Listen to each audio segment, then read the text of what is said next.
This process will allow us to configure the mapping parameters for one of the components we will migrate using the mapping editor. Select the target project from the drop-down list and click on the Open Mapping Editor button. To configure the parameters of the source element and the destination component, first select the element of the mapping editors list. Then click the Edit Parameters button. This window defines how parameters on the old SciTech objects are converted to attributes on the new TGML component, transitioning per instance data on each Genie instance to its new TGML representation. To select the parameter type, click on the arrow button next to the field or type the name.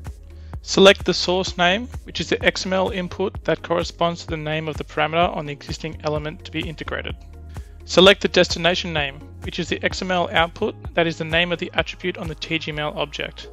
This will appear in the Properties panel in the TGML graphics editor as any other attribute after conversion. There are some optional parameters you may want to configure if needed. In Power Operation 2021, the component definitions are only used one time. Any references to those definitions are represented by a use tag instead, with no direct access to the internal structure of a component. Bind properties are made available using exposers. To set an expose using the new schema rather than a conventional attribute, the exposed attribute should be set to true. In certain configurations of converters, it may be desirable for a parameter mapping to be activated even though there is no original value.